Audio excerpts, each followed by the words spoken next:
Pangolins are at times mistaken as reptiles, but these are scary-skinned mammals are known for rolling into a ball when danger approaches them. This, however, makes it easier for poachers to pick them up.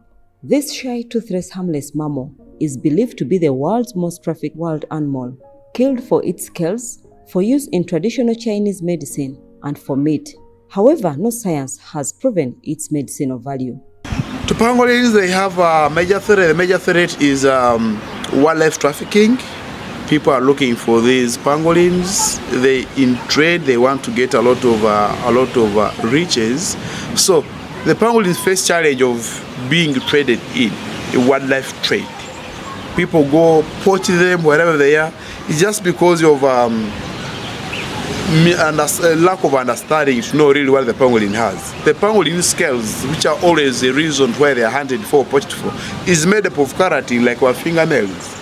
So nothing medicinally associated with the pangolin skin or the pangolin's scales.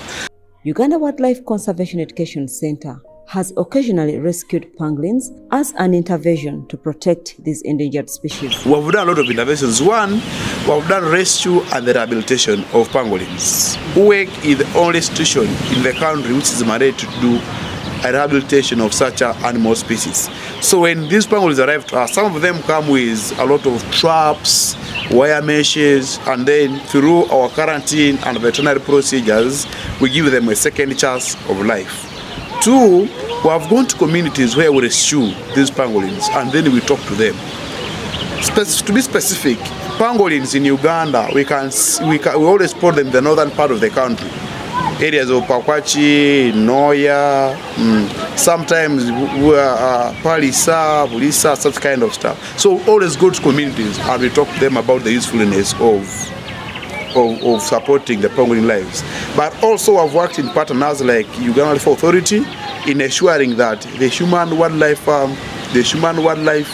harmonious living is really put at a standard, where we're coming with issues of legal affairs, if you're found with the pangolin, as well we contribute a lot to ensure that these animals live.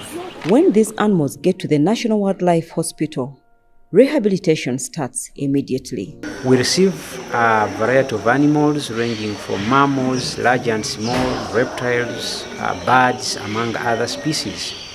And for such animals like pangolins, they are critically endangered and they are animals that are sought after by traffickers because of the purported value of scales and related things in traditional medicine and Chinese medicine in the Asian parts of this world. So when these animals come in, we do health assessments where we evaluate the health status, pick samples, and also treat, because some of them come when they are injured with fractures and other injuries that they may have sustained while in transit or wherever they come from. So we treat and then admit and rehab them or take them through a quarantine period and rehabilitate them. And then after there, we also assess for either holding or release. Pangolins are tricky animals under captivity, and the best option is to have them released back into their natural environment. Pangolins are insectivorous. They feed mostly on insects. In captivity, that might not be a requirement that is easily met, because they are very selective feeders. They choose what to eat. So you find that in captivity, if you keep them for long, you might not get the right diets, or you'll keep feeding what they are not going to respond to. And in the end, you're causing the animal a lot of stress, you're leaving it hungry, and you could actually push it closer to its death. So release is always our best option.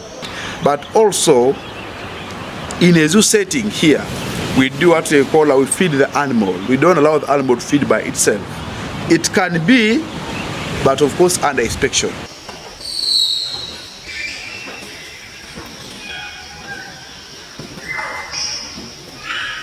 Pangolins naturally are nocturnal feeders, feeding on a lot of species, especially they do more of the ants. They are ant-eating animals, but also they have been seen or sighted eating on other insects. So feeding pangolins is a bit hectic role, given the fact that these guys are nocturnal animals, mostly active during the night. And given the species that we have currently, which is the tree climbing pangolin, it's really hectic because the guy naturally prefers and feels very safe when he's feeding on the experience so far. I've worked with over 4 pangolins. The 2 were ground pangolins. Ground pangolins are easy to work with because they are ground dwellers. You can put them on the ground, they move around to get ants. But then the problem comes with the tree climbing. When you put them on the ground, they still feel very shy. When you put them on a tree, they still want to escape away from you. So it's really a challenging fact with tree climbing pangolins. And actually that's why pangolins' life in captivity is a hard task. First of all, they are nocturnal. Next to that, they're selective feeder. They don't feed on anything. You have to bring ants, and they always prefer grazing by themselves. The highest lifespan that has been recorded in captivity of a pangolin was kept for 40 days. Only 40 days? Only 40 days. Oh. So as UWEC, we always, whenever we receive a pangolin, you do a rehabilitation, under the quarantine, and then we organize for a release of this pangolin.